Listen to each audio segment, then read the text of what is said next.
जिंदगी जीने का मतलब खुश रहना है और इंसानियत का मतलब दूसरों को खुशी देना है। मैं हूं विनी आपके साथ और चलो आज कुछ अच्छा सुनते हैं। रोजमर्रा के घरों में जैसा माहौल होता है ऐसे ही एक घर की कहानी सुनते हैं, राज और साक्षी की कहानी। राज ऑफिस जाने की तैयारी कर रहा था, तैयार हो रहा था और अपने जो खराब कपड़े थे या धुलने के जो कपड़े थे उन्हें धुलने की बकेट में इकट्ठा कर रहा था। इतने में साक्षी आती है और उससे रिक्वेस्ट करती है कि आज धोने के ज़्यादा कपड़े मत निकालना। राज ने पूछा क्यों? तो उसने कहा कि क्योंकि जो हमारी मेड है वो अपना फेस्टिवल सेलिब्रेट करने के लिए गाँव जा रही है, तो 2 दिन तक मेड नहीं आएगी। राज ने कहा ठीक है। उसके बाद दोनों जब नाश्ते की टेबल पर बैठे तो साक्षी ने राज से कहा कि क्यों ना हम अपनी मेड को 500 रुपये दे दें फेस्टिवल में, एक फेस्टिवल बोनस की तरह। राज ने इस तरह देखा और कहा कि अभी तो बहुत सारे फेस्टिवल आने, बाद में दे देना। साक्षी को ये बात थोड़ी ठीक नहीं लगी, मगर साक्षी ने कहा कि देखो सब कुछ बहुत महंगा हो गया है, वो कैसे फेस्टिवल मनाएगी? इतने दिनों बाद अपनी बेटी से, दामाद से और अपनी नातिन से मिलने जा रही है, कैसे कुछ भी खरीदेगी, कैसे त्योहार मनाएगी? तो राज ने कुछ खास इंटरेस्ट नहीं लिया उसकी इस बात पे। साक्षी को ये बात बुरी लगी और साक्षी ने कहा ठीक है, तो आज शाम को पिज़्ज़ा नहीं मंगाते ना जो हम डिनर के लिए मंगाने वाले थे, क्यों 500 रुपये वेस्ट करना एक पिज़्ज़ा पर?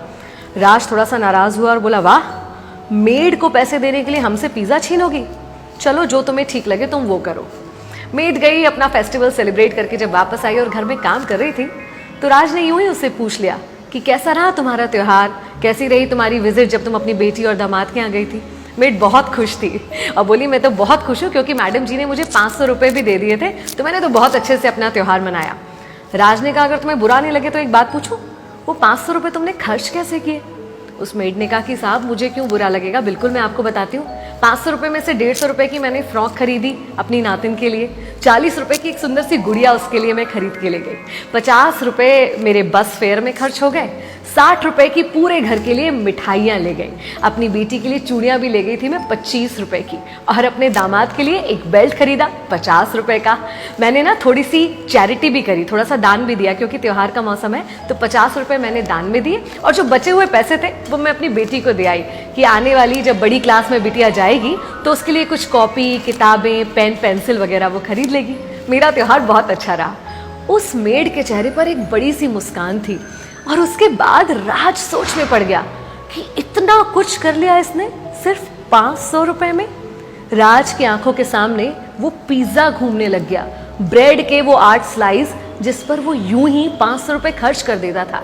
राज तुरंत अपने पिज़्ज़ा को उसके खर्चों से कंपेयर करने लगा। उसे दिखाई दिया कि पिज़्ज़ा की पहली स्लाइस में बच्ची का ड्रेस आ गया, दूसरी स्लाइस में उसके लिए डॉल आ गई, तीसरी में घर के लिए मिठाइयाँ आ गईं, चौथे में बस फेयर हो गया, 5वें में बिटिया के लिए चूड़ियाँ, 6वें में दामाद के लिए बेल्ट आ गया, 7वें में चैरिटी हो गई और 8वें में बच्ची की कॉपी किताबें भी आ गई। कितना कुछ हो सकता था उसी 500 रुपये में जो राज और उसके परिवार के लिए सिर्फ एक पिज़्ज़ा के बराबर थे।